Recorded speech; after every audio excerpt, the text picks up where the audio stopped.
Hello friends, સ્વાગત છે તમારું એક નવા વિડીયોની અંદર. તો આજે આપણે આ વિડીયોની અંદર શીખીશું ગુજરાતી શબ્દ ભંડોળ.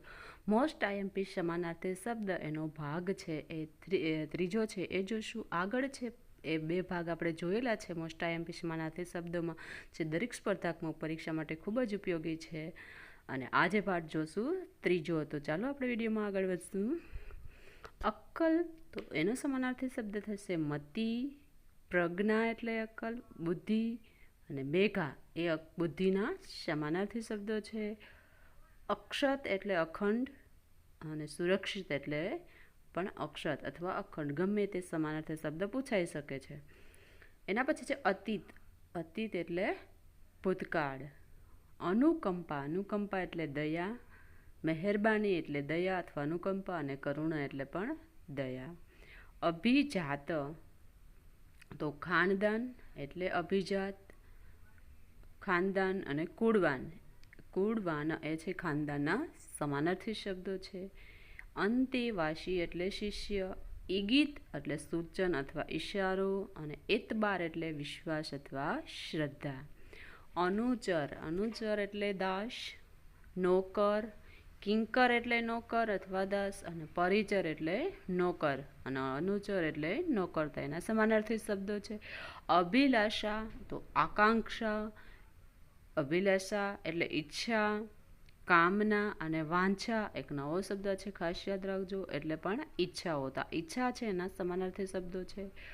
અમીર એટલે કે તવંગર. ધનિક, ખમીદગર અથવા પૈસાદાર, તો એને કહેવાય અમીંગ. તવંગર અને ખમીદગર એક શબ્દ ખાસ યાદ રાખજો, કેમ કે વારંવાર પૂછાય છે. અસુર એટલે દાનવ. ધનુજ એટલે અસુર, અને નિશાચર એટલે પણ અસુર એટલે રાક્ષસ. એના સમાનાર્થી શબ્દો છે. અરજ, અરજ એટલે વિનવડી, વિનંતી, અને અનુનયક છે નવો શબ્દ છે. અનુનય એટલે પણ અરજ કરવું અથવા વિનંતી કરવી થાય છે. અંતરાય, અંતરાય એટલે અવરોધ. નડતર, હરકત અથવા વાંધો એ અંતરાયના સમાનાર્થી શબ્દો છે. અંધ, અંધ એટલે શુરદાસ, અથવા પ્રજ્ઞાચક્ષુ એટલે અંધ. ઉપવન, વાટિકા, બાગ, અને બગીચો છે એ ઉપવનના સમાનાર્થી શબ્દો છે. કદર્મ, કદર્મ એટલે કે કાદવ. પંક એટલે કાદવ, અને કીચડ એટલે કાદવ. તો કદર્મ છે નવો શબ્દ છે કીચડનો અથવા કાદવનો. કાપડ, તો કાપડ વસ્ત્ર. અંબર એટલે વસ્ત્ર. વસન એટલે વસ્ત્ર, અને દુકુલ એટલે વસ્ત્ર એ વસ્ત્રના સમાનાર્થી શબ્દો છે. જિંદગી, આયુષ્ય એ તો બધાને ખબર જ હોય છે. આયખું એ પણ ખબર, અને આવરદા છે એ શબ્દ બધા જાણીતા જ છે. જાસૂસ, ગુપ્તચર અથવા બાતમીદાર. ડાળી, ડાળી એટલે કે વિટફ અથવા વિશાખા એ ડાળીનો સમાનાર્થી શબ્દો છે. તટ એટલે કિનારો. કાંઠો એટલે કિનારો, અને સાહિલ એક નવો આપણે શબ્દ છે, એટલે સાહિલ એટલે પણ કિનારો થાય છે. દેવ, તો સૂર, વિભૂત, અને ત્રિદશી. એના પછી છે ધજા. પતાકા એટલે ધજા. કેતુ એટલે ધજા. કેતન એટલે ધજા, અને નેજા એટલે પણ ધજા થાય.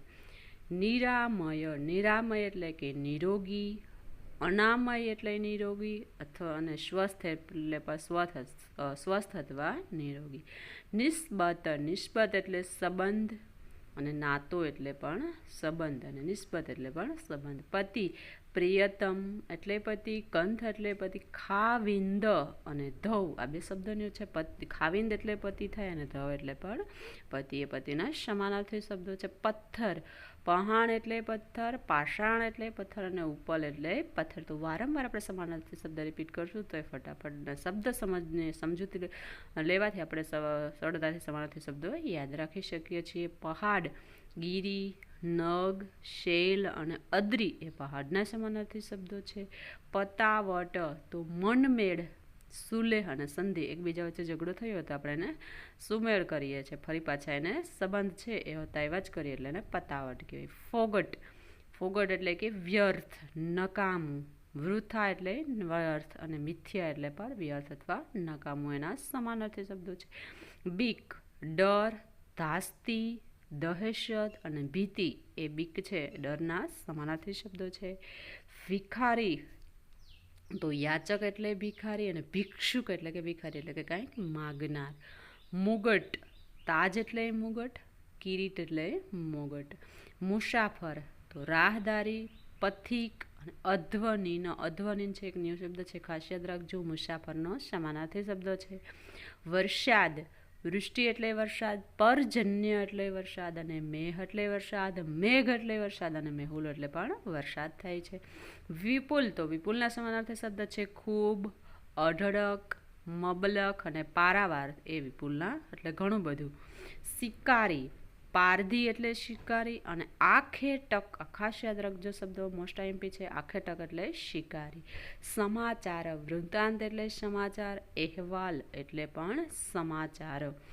એના પછીનું છે કે સેવા, તો સેવાના સમાનાર્થી શબ્દો છે શુશ્રૂષા એટલે પણ સેવા થાય અને ચાકરી એટલે પણ સેવા થાય. તો સેવાના સમાનાર્થી શબ્દ છે શુશ્રૂષાની જોડણી ખાસ યાદ રાખજો. તિતિક્ષા, તિતિક્ષા એટલે સહનશીલતા અથવા ધૈર્ય. તીર, સર એટલે તીર, શાયલ એટલે તીર, શલ્ય એટલે તીર અને બાણ એટલે પણ તીર. તો એના સમાનાર્થી શબ્દો છે દેદીપ્યમાન. દેદીપ્યમાન એટલે કે દીપતું અથવા ઝગમગતું. નાજુક તો કોમળ, મુલાયમ, કુમળું, તો એને કહેવાય નાજુક. નામાંકિત તો પ્રખ્યાત અથવા જાણીતું, તો એને કહેવાય નામાંકિત. બિસ્મિલ, બિસ્મિલ એટલે કે ઘાયલ અને શહીદ એટલે પણ ઘાયલ અથવા બિસ્મિલ. ભૂખ્યું, ભૂખ્યાના સમાનાર્થી શબ્દ છે ભૂશુક્ષિત એટલે ભૂખ્યું અને ક્ષુધિત તો એટલે પણ થાય ભૂખ્યું. એના પછી છે માણસ, મનુજ એટલે માણસ, માનુષ એટલે માણસ અને આદમી એટલે પણ માણસ થાય છે. મુખ, મુખ એટલે વદન, દીદાર એટલે મુખ, આનંદ એટલે મુખ અને વકત્ર એક નવો શબ્દ છે ખાસ યાદ રાખજો એટલે પણ મુખ થાય છે. મોહિની, આકર્ષણ, મોહિની એટલે થાય આકર્ષણ અથવા ખેંચાણ, એકબીજા તરફનું આકર્ષણ અને ખેંચાણ એને કહેવાય મોહિની. વારી આરો, વારી આરો એટલે પનઘટ અથવા થાય નદી ઘાટ. હકુમત, હકુમત એટલે થશે સત્તા અથવા થાય અધિકાર. હલ્લાદ, હલ્લાદ એટલે આનંદ થાય, ઉમંગ થાય, હર્ષ થાય, ખુશી થાય, એ બધા હલ્લાદના સમાનાર્થી શબ્દ છે. હલ્લાદ છે એ ખાસ યાદ રાખજો કેમ કે આનંદનો સમાનાર્થી તરીકે પૂછી શકાય. હલ્લાદ તો એ હલ્લાદ એટલે થશે આનંદ અને ઉમંગ, ખુશી. સિફત, સિફત એટલે કે ખાસિયત. એના પછી છે શ્રુતિ, શ્રુતિ એટલે કે વેદ અથવા કાન. તો આ બધા છે એ સમાનાર્થી શબ્દ છે, મોસ્ટ આઈએમપી છે, જે દરેક સ્પર્ધાત્મક પરીક્ષા માટે ખૂબ જ ઉપયોગી સમાનાર્થી શબ્દો છે. તો ખાસ વિદ્યાર્થી મિત્રો આગળના વિડીયોની અંદર આપણે પાર્ટ 1 અને 2 મૂકેલા છે અને આજે આપણે પાર્ટ છે 3 જોયો છે. જો તમને આ વિડીયો પસંદ આવે તો લાઈક કરો, ચેનલ પર ન્યૂ હોય તો સબસ્ક્રાઈબ કરો અને એને વિદ્યાર્થી મિત્રો સુધી શેર કરો. Thank you.